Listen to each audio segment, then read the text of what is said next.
إن الحمد لله نحمده ونستعينه ونستغفره ونعوذ بالله من شرور أنفسنا ومن سيئات أعمالنا من يهده الله فلا مضل له ومن يضلل فلا هادي له وأشهد أن لا إله إلا الله وحده لا شريك له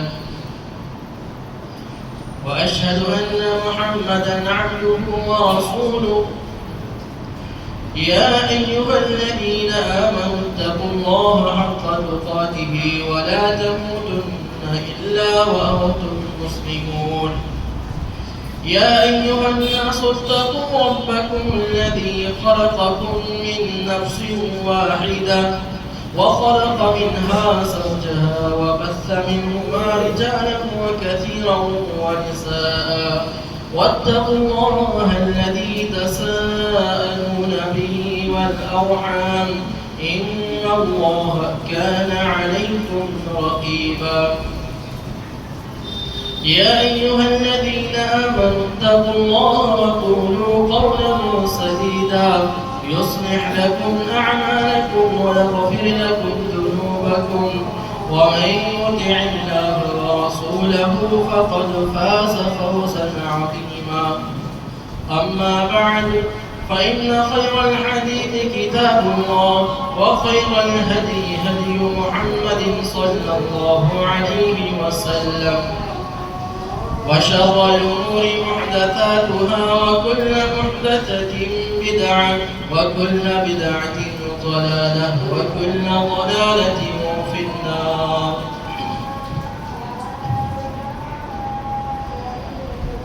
ہر قسم کی تعریف حمد و ثنا کبریائی و بڑائی اس اللہ پاک کے لیے ہے جس نے ہم تمام انسانوں کو پیدا کیا.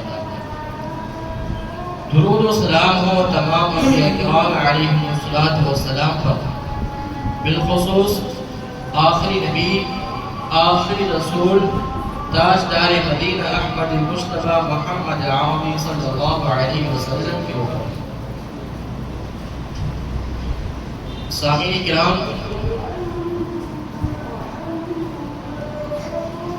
اس سے پچھلے والے خطبے میں یہ بات آئی تھی کہ کس طرح سے مسلمانوں کو بت پرست بنانے کے لیے مسلمانوں میں مورتی پوجا کو عام کرنے کے لیے نئے نئے ہتھ کنڈے استعمال کیے جا رہے ہیں تاکہ مسلمانوں کو ان کے دین سے پھیر دیا جائے اور ان کو بت پرست بنا دیا جائے. آج کے خطبے میں ہم بات کریں گے کہ دنیا میں بت پرستی کی ابتدا، مورتی پوجا کی شروعات کیسے ہوئی، اور ہم یہ بھی بات کریں گے کہ کیا ممکن ہے کہ مسلمان اسی طریقے سے جس طریقے سے پہلے کے لوگ اپنے دین کو چھوڑ کر بت پرست بن گئے، کیا اسی طریقے سے مسلمان بھی بت پرست بن سکتے؟ اللہ رب العالمین نے آدم علیہ السلام کو نبی بنا کر اس دنیا میں بھیجا. جب تک آدم علیہ السلام اس دنیا میں رہے ان کی اولاد میں کوئی گمراہی نہیں آئی. جب آدم علیہ السلام اس دنیا سے گزر گئے پھر ان کی نسلیں آگے بڑھتی رہی. نسلیں گزر جانے کے بعد شیطان جس کو ابلیس کو جس کی وجہ سے دھتکارا گیا تھا اس نے موقع پایا. اب اس نے جان لیا کہ اب یہ جو لوگ بچے ہیں یہ کچے ایمان ہیں، کچے ایمان والے پکے ایمان والے گزر گئے، تو اب ان کو گمراہی میں ڈالا جائے. شیطان یہ ان کو گمراہی میں ڈالا اور آدم کی اولاد کو مورتی کی پوجا میں لگا دیا. اور یہ جلدی نہیں ہوا بلکہ اس میں ٹائم لگا اور ابلیس نے صبر کیا کہ ایک وقت آئے گا ان کو گمراہ کرنا ہے, ان کو بت پرست بنانا ہے. کیونکہ ابلیس نے اللہ رب العالمین کے سامنے قسم کھائی تھی کہ میں ان کے پیچھے سے آؤں گا, ان کے آگے سے آؤں گا, دائیں سے بائیں سے اوپر سے نیچے سے, جہاں سے بھی ہو سکے گا میں آؤں گا اور ان کو گمراہ کروں گا. آخر کار وہ گمراہ ہو گئے. وہ گمراہ کیسے ہوئے؟ انہوں نے 5 لوگوں کی پوجا شروع کر دی جن کے نام ہے ود, سواع, یغوث, یعوق, نصر. یہ 5 لوگ, یہ 5 بڑے لوگ تھے, سردار تھے, نیک تھے, ہر لحاظ سے بہت بہترین لوگ تھے. ہر ایک کا دل عزیز تھا, ہر کوئی ان 5 انسانوں کو پسند کرتا تھا کیونکہ نیک بھی تھے, سردار بھی تھے, لوگوں کے ساتھ اچھے تعلقات تھے, لوگوں کی مدد کرتے تھے, تو لوگوں کے دلوں میں ان کی محبت بیٹھ گئی تھی. اب یہ 5 لوگ ہو سکتا ہے کہ ایک ہی زمانے کے ہو, یہ بھی ہو سکتا ہے کہ 2 پہلے کے ہو, بعد میں 2 آئے, لاسٹ میں 1 آئے, یہ بھی ممکن ہے. جب یہ 5 لوگ گزر گئے پھر ان کی نسلیں آگے بڑھی اور ایک عرصہ گزر گیا تو شیطان ان کے پاس آیا. اور ہم جانتے ہیں جب کوئی بہترین انسان ہوتا ہے جس نے انسانوں کے لیے بہت کچھ کیا, بڑا انسان, مہان انسان ہوتا ہے, اس کے گزر جانے کے بعد لوگ اس کے گھروں کی زیارت کرتے ہیں, شوق سے آتے دیکھنے کے لیے کہ ذرا دیکھوں تو جا کے یہ اس کا گھر ہے, یہ یہاں اٹھتے تھے, یہاں بیٹھتے تھے, لوگ جاتے ہیں. آج بھی دیکھ لیں آپ, جنہوں نے جنگ آزادی میں حصہ لیا ان کو کہاں پھانسی ہوئی, کہاں جیل میں رکھا گیا, وہ ان کا گھر, ان تمام چیزوں کو محفوظ کر لیا گیا ہے اور لوگ جا کر ان کی زیارت کرتے ہیں, ان کی قبروں پہ جاتے ہیں, لوگ یاد کرتے ہیں. اسی طریقے سے جو بڑی بڑی جنگیں ہوئی, آپ بادشاہوں کے قلعوں میں چلے جائیں, وہاں بادشاہ سلامت کہاں بیٹھتا تھا, یہ تخت ہے, وہ تمام چیزیں وہاں دکھائی جاتی ہیں اور ان کو محفوظ رکھا گیا ہے کہ بادشاہ یہاں اٹھتا تھا, یہاں بیٹھتا تھا, یہاں کھاتا تھا. اسی طریقے سے جب یہ 5 لوگ اس دنیا سے گزر گئے تو لوگ ان کے گھروں میں جایا کرتے تھے دیکھنے کے لیے, لوگ ان جگہوں میں جایا کرتے تھے جہاں یہ بیٹھا کرتے تھے. دھیرے دھیرے یہ محبت رہی, عقیدت رہی, پھر یہ گزر گئے. اب جو دوسری نسل آئی, عبداللہ بن عباس رضی اللہ عنہما کی روایت ہے, صحیح بخاری کی روایت ہے, وہ کہتے ہیں اسمع رجال صالحین من قوم نوح فلما هلكوا اوحى الشيطان الى قومهم, کہ یہ 5 لوگ نوح علیہ السلام کی قوم کے اچھے لوگ تھے, نیک لوگ تھے. جب یہ مر گئے, انتقال کر گئے, تو شیطان نے ان کے دلوں میں بات ڈالی. ان کے دلوں میں جو کچے ایمان والے تھے, یا یوں کہیں کہ ان کے دل سے ایمان ختم ہو گیا تھا, انہوں نے آدم علیہ السلام کی تعلیم کو بھلا دیا تھا. شیطان نے ان کے دلوں میں بات ڈالی, بات یہ ڈالی کہ تم ایک کام کرو, انصبوا الی مجالسہم, جہاں یہ لوگ بیٹھا کرتے تھے, اٹھتے تھے, ان جگہوں میں ان کا اسٹیچو بنا, ان کا مجسمہ بنا, ان کی مورت بنا.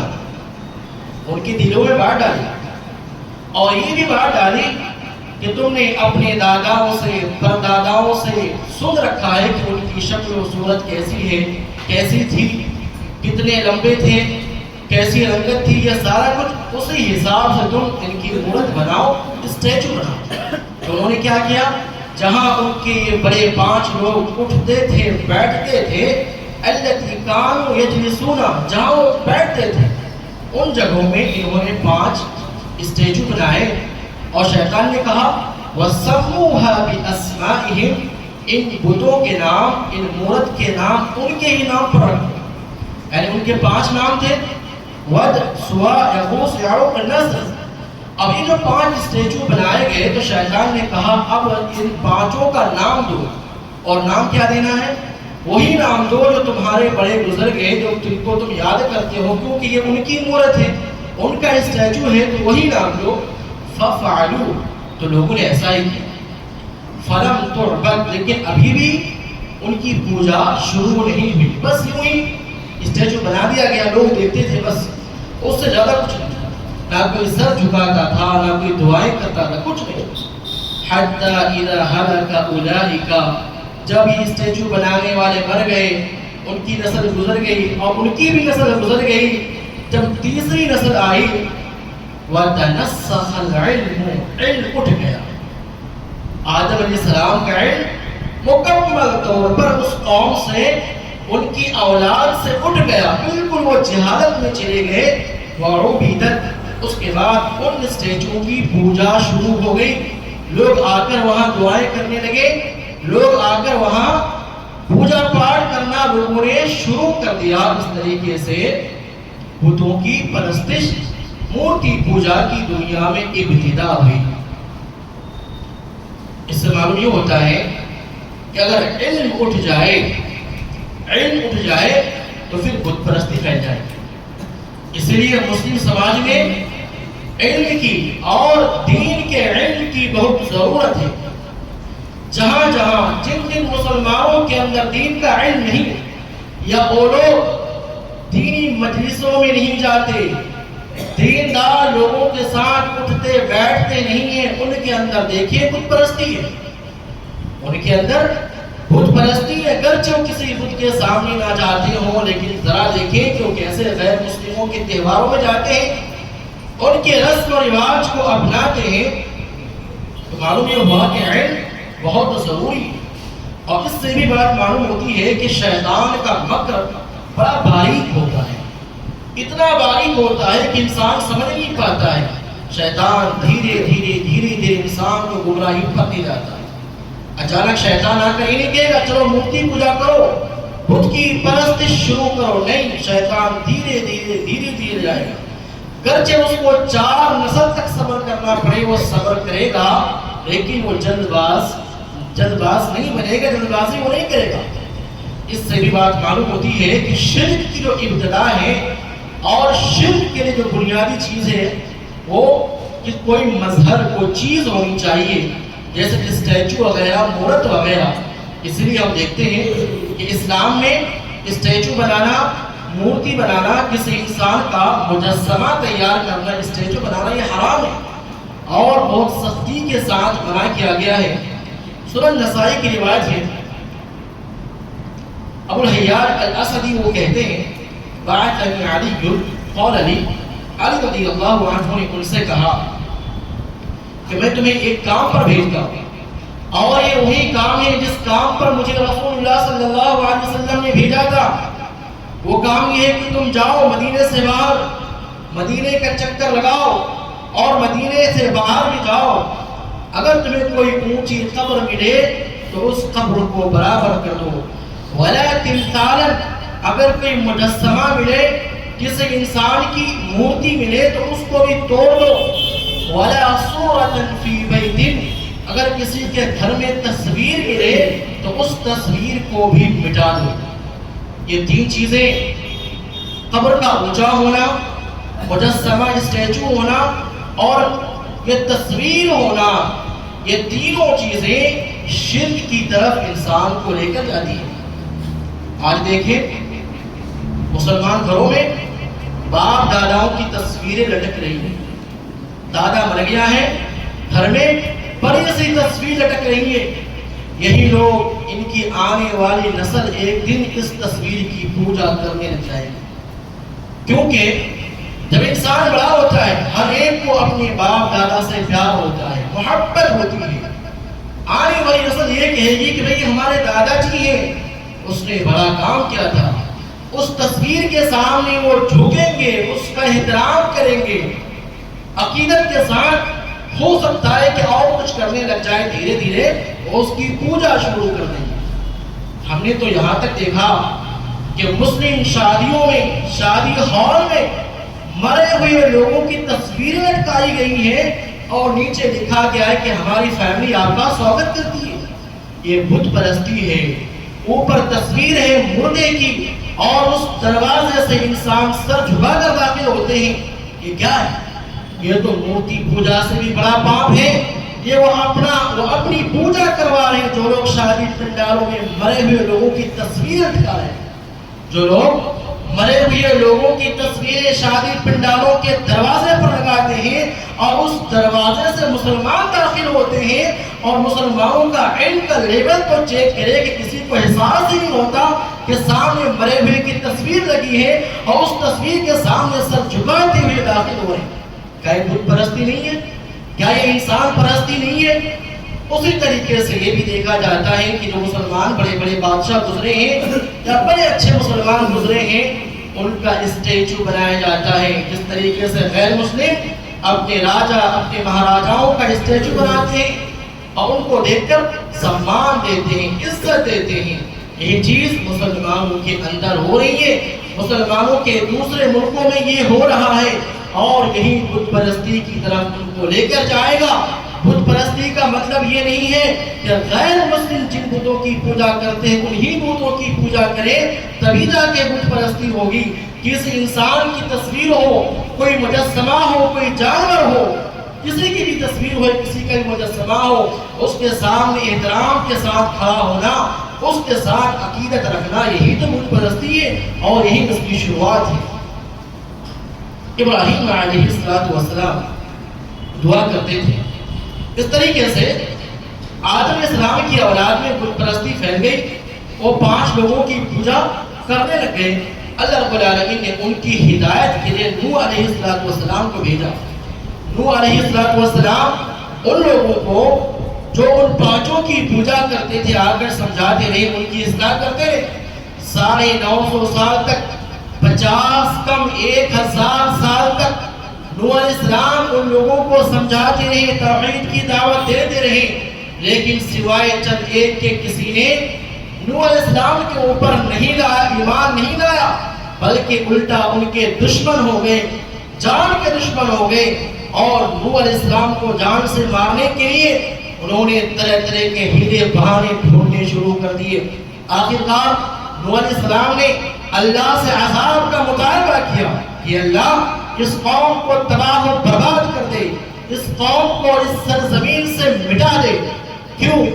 کیونکہ نوح علیہ السلام اس بات کو اچھی طرح سے جانتے تھے کہ میرے گزر جانے کے بعد جو کمزور غریب لوگ میرے اوپر ایمان لائے ہیں، جو غریب لوگ مسلمان ہو گئے، اگر میں گزر جاؤں تو یہ سرکش قوم، یہ بدبخت لوگ، ان کو زبردستی طاقت کے زور پر یہ بتوں کی پوجا کرنے میں لے جائیں گے، ان کا قتل کریں گے اور ان کو جبرن ان کو دین اسلام سے پھیر دیں گے۔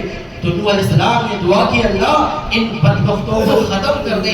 اللہ کا عذاب آتا ہے اور بتوں کی پوجا کی وجہ سے اللہ رب العالمین اس قوم کو ہمیشہ کے لیے تباہ و برباد کر دیتا ہے۔ اب آتے ہیں ابراہیم علیہ السلام کے اوپر۔ ابراہیم علیہ السلام جس گھر میں آپ نے آنکھیں کھولی، اس گھر میں ہی نہیں بلکہ اس گھر میں آپ کا باپ عراق کا سب سے بڑا بت پرست تھا، وہ مورتیاں بناتا تھا، وہ بتوں کی پوجا کرواتا تھا، اتنا بڑا بت پرست تھا۔ اس گھر میں ابراہیم علیہ السلام اپنی آنکھیں کھولتے ہیں، اللہ کے اوپر ایمان لاتے ہیں، اللہ آپ کو پیغمبر رسول بناتا ہے۔ ابراہیم علیہ السلام اپنی اولاد کو نصیحت کرتے ہیں، وصیت کرتے ہیں، اپنی اولاد کو بتاتے ہیں کہ میرے بچوں بت پرستی کے قریب مت جانا۔ ابراہیم علیہ السلام خود اپنے لیے دعا کرتے ہیں، اللہ مجھے بت پرستی سے بچا۔ اللہ رب العالمین فرماتا ہے وَوَصَّى بِهَا إِبْرَاهِيمُ بَنِيهِ وَيَعْقُوبَ کہ ابراہیم اور ان کے بیٹے یعقوب یہ اپنے بچوں کو نصیحت کرتے، وصیت کرتے، بار بار تاکید کرتے، یا بنی اے میرے بچوں، ان اللہ اصطفى لکم الدین، اللہ نے تمہارے لیے دین اسلام کو چن لیا ہے، فلا تموتن الا وانتم مسلمون، تم مرنا تو مسلمان ہو کر ہی مرنا، غیر مسلم بت پرست مشرک اور کافر بن کر مت مرنا۔ اتنے بڑے پیغمبر اپنی اولاد کو، اپنے بچوں کو نصیحت کرتے ہیں بار بار، اور مرنے سے پہلے بھی یعقوب علیہ السلام نے مرنے سے پہلے اپنے بچوں کو بلایا اور پوچھا کہ میرے بچوں ذرا بتاؤ میرے مرنے کے بعد تم کن کی عبادت کرو گے؟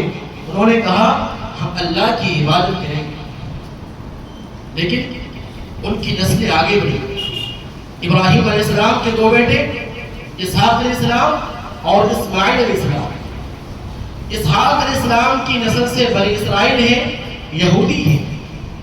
آگے نسل چوتھی، پانچویں، چھٹی پیڑھی میں جب تک جاتے جاتے اس نسل میں جو ابراہیم کی نسل تھی، اس نسل میں جو اسحاق کی نسل تھی، بت پرستی پھیل گئی، وہ مورتی کی پوجا کرنے لگے۔ اسماعیل علیہ السلام کی نسل، ابراہیم نے اسماعیل علیہ السلام کو خانہ کعبہ کے پاس مکہ میں آباد کیا۔ ان کی نسل آگے بڑھی، آگے بڑھتے بڑھتے ایک زمانہ ایسا آیا کہ ابراہیم اسماعیل علیہ السلام کی نسل میں بت پرستی پھیل گئی، اور یہ قریش اسماعیل علیہ السلام کی نسل سے تھے، اسماعیل کی اولاد تھے، اس کے باوجود یہ مورتی کی پوجا کرتے ہیں۔ کتنا حساس معاملہ ہے کہ نبیوں کی اولاد ہیں، نبیوں کی نسل ہے، اس کے باوجود ایک زمانہ ایسا آیا کہ وہ بت پرست بن گئے، وہ مورتی کی پوجا کرنے لگ گئے۔ تو پھر ہمارے لیے معاملہ اور ہی زیادہ حساس ہو جاتا ہے، اور اس قدر حساس ہو جاتا ہے کہ اس کا اندازہ لگانا مشکل ہے۔ اسماعیل علیہ السلام کی اولاد جو عرب کے لوگ تھے، وہ دین ابراہیمی پر چلنے والے تھے، وہ اپنے آپ کو دین ابراہیم، ملت ابراہیم سے موصوف کرتے تھے کہ ہم دین ابراہیم کے دین پر چلنے والے ہیں۔ وہ مشرک تو بن گئے، بت پرست تو بن گئے، لیکن وہ اللہ کو بھلا نہ سکے، اور نہ ہی انہوں نے اللہ کو بھلایا، بلکہ مکہ کے لوگ حج بھی کرتے تھے، مکہ کے لوگ مشرک وہ حج بھی کرتے تھے، خانہ کعبہ کا طواف بھی کرتے تھے، قربانی بھی کرتے تھے اللہ کے نام پر، حج کے ایام میں وہ قربانی بھی کرتے تھے، یعنی وہ حج بھی کرتے تھے، قربانی کرتے تھے، طواف کرتے تھے، اللہ کا بھی نام لیتے تھے، اور ساتھ میں وہ بت پرستی بھی کرتے تھے۔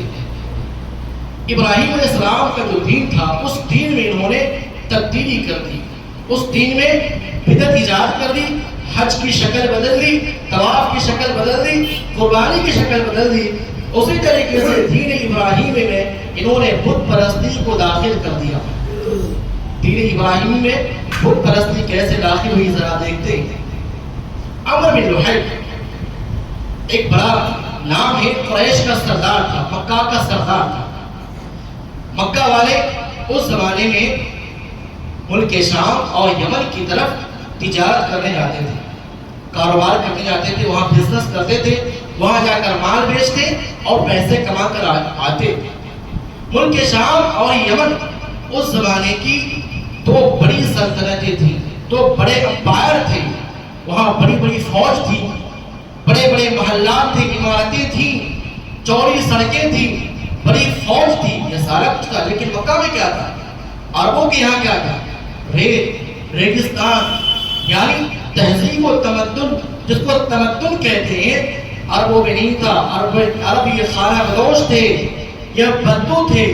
یہ جب بدو شام میں جاتے، یمن میں جاتے، وہاں جا کر بڑی بڑی عمارتوں کو دیکھتے، وہاں کی فوج کو دیکھتے، وہاں کی رہن سہن کو دیکھتے، تو ان کو دیکھ کر یہ بڑے متاثر ہوتے کہ یہ لوگ ہم سے بہت اونچے، اور جب یہ لوگ جاتے وہاں پہ ان کو مورتی پوجا کرتے ہوئے دیکھتے، وہاں جاتے ان کو دیکھتے مورتی پوجا کرتے ہوئے، دھیرے دھیرے ان کے دلوں سے مورتی پوجا کی نفرت ختم ہو گئی، اور دھیرے دھیرے انہوں نے اس چیز کو اچھا جاننے لگا اور مورتی پوجا سے محبت پیدا ہوئی۔ اسی زمانے میں عمر بن لحی جو مکہ کا سردار بنا، وہ جاتا تھا ملک شام تجارت کرنے کے لیے۔ وہ گیا، اس نے دیکھا کہ یہاں کے لوگ بڑے بڑے بت بنائے ہوئے مورتیوں کی پوجا کرتے ہیں، کیوں نہ ہم بھی مورتیوں کی پوجا شروع کر دیں۔ اس نے ایک بت وہاں سے لائے جس کا نام ہبل تھا، اس بت کو لا کر خانہ کعبہ کی چھت پر رکھ دیا، خانہ کعبہ کی چھت پر رکھ دیا، تمام کے تمام مکہ والے اس بت کی پوجا کرنے لگے، اور جو ابراہیم کی اسماعیل کی نسل سے لوگ تھے، خانہ کعبہ ان کے پاس موجود تھا، اس کے باوجود وہ مورتی کی پوجا کرنے لگے۔ جس گھر کے ابراہیم علیہ السلام نے توحید کا مرکز بنایا تھا، اس گھر کے اندر خانہ کعبہ کے اندر 360 مورتیاں رکھ دی، 360 بت بنا کر اللہ کے گھر میں انہوں نے داخل کر دیا۔ اتنے بڑے وہ بت پرست بن گئے، اتنے بڑے بت پرست بننے کے باوجود اللہ فرماتا ہے کہ ذرا ان سے پوچھو، وَلَئِن سَأَلْتَهُم مَّنْ خَلَقَ السَّمَاوَاتِ وَالْأَرْضَ وَسَخَّرَ الشَّمْسَ وَالْقَمَرَ لَيَقُولُنَّ اللَّهُ فَأَنَّىٰ يُؤْفَكُونَ کہ نبی اگر آپ ان سے پوچھیں گے کہ آسمانوں کو کس نے بنایا، زمین کس نے بنائی، یہ چاند یہ سورج کس نے بنائے، تو یہ کہیں گے اللہ۔ تو لوگوں کو کہاں بھٹکے جا رہے ہو؟ یعنی وہ اللہ پر ایمان رکھتے تھے، اللہ پر ایمان رکھتے تھے، حج بھی کرتے تھے، طواف بھی کرتے تھے، اس کے باوجود انہوں نے خانہ کعبہ کے اندر مورتیاں رکھ دی تھی، کیونکہ وہ مانتے تھے کہ یہ ہمیں اللہ سے قریب کریں گے۔ ذرا سوچنے کی بات ہے، اگر ابراہیم اور اسماعیل علیہ السلام کی نسل گمراہ ہو سکتی ہے تو پھر ہم کیا ہیں؟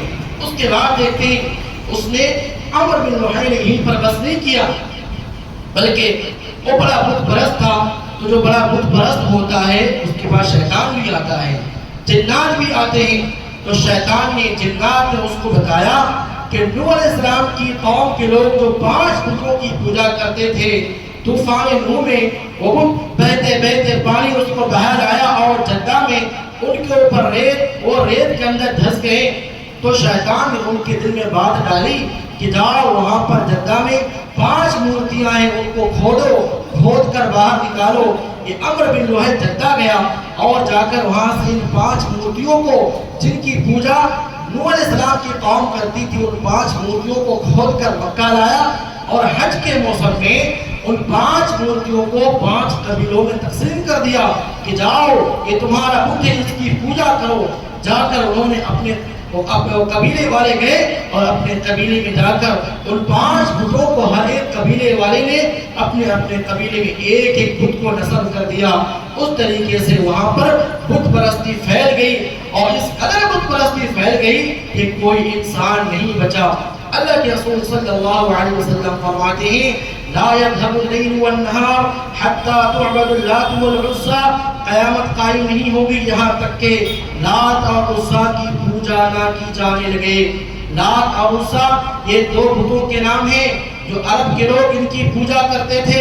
قیامت سے پہلے پھر عرب کے لوگ ان 2 بتوں کی پوجا کریں گے، اسی طریقے سے جس طریقے سے عرب کے لوگوں نے نوح علیہ السلام کی قوم کے 5 بتوں کی پوجا شروع کر دی تھی۔ شیطان نے ان کو بتایا آ کر کہ جاؤ فلاں جگہ میں بت پڑے ہیں، وہ دفن ہے، کھود کر نکالو۔ وہ کھود کر نکالے اور ان کی پوجا شروع کر دی۔ اسی طرح قیامت سے پہلے لات اور عزیٰ کی جس طرح سے عرب کے لوگ پوجا کرتے تھے، قیامت سے پہلے ان کی پوجا شروع ہو جائے گی۔ اسی طرح سے ایک بت کا نام ہے ذی الخلاصہ، اس کی بھی پوجا لوگ شروع کر دیں گے۔ اللہ کے رسول صلی اللہ علیہ وسلم فرماتے ہیں لا تقوم الساعة حتى تضطرب آلیات النساء دوس ذی الخلاصہ، قیامت اس وقت تک قائم نہیں ہوگی یہاں تک کہ ذی الخلاصہ کی عورتیں، یہاں تک کہ قبیلہ دوس کی عورتیں ذی الخلاصہ اس بت کے سامنے، اس بت کے ارد گرد چکر کاٹنے نہ لگ جائیں۔ ذی الخلاصہ قبیلہ دوس کی عورتیں، یہ سارے کے سارے مسلمان ہیں، یہ پورا کا پورا قبیلہ مسلمان ہیں۔ اللہ کے رسول کے حدیث ہے لا تقوم الساعة حتى تلحق قبائل من امتی بالمشرکین وحتى يعبدوا الاوثان، قیامت اس وقت تک قائم نہیں ہوگی یہاں تک کہ میری امت کے بہت سارے قبیلے، بہت سارے لوگ مشرکوں کے ساتھ مل جائیں گے، اور ملنے کے بعد بتوں کی پوجا شروع کر دیں گے، وہ مورتیوں کی پوجا شروع کر دیں گے۔ اس طریقے سے اس امت میں بت پرستی پھیلے گی، اور سب سے پہلے ہمارے انڈین جو مسلم ہیں، ہندوستانی مسلمان ہیں، ان میں سب سے پہلے بت پرستی پھیلے گی۔ اس لیے مسلمانوں یہ مت سمجھو کہ ہم مسلمان ہیں تو ہماری نسل بھی مسلمان رہے گی، آنے والی نسل بھی اسی طرح سے ان کا ایمان رہے گا جس طرح سے آج ہمارا ایمان ہے۔ دن بدن لوگوں کا ایمان گھٹتا جا رہا ہے، کسی کا ایمان بڑھ نہیں رہا ہے۔ اگر دادا کا ایمان مضبوط جو ایمان تھا، پوتے کا وہ ایمان نہیں ہونے والا ہے۔ جو باپ کا آج ایمان ہے، کوئی باپ بتا دے کہ میرا یہ ایمان ہے اور اس کے بچوں کا بھی وہی ایمان ہے۔ باپ کے عمل میں اور بچوں کے عمل میں آسمان و زمین کا فرق ہے۔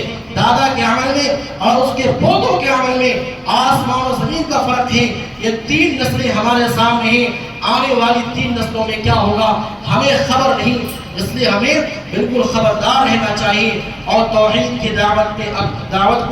توحید کی دعوت کو اپنے گھروں میں عام کرنا چاہیے۔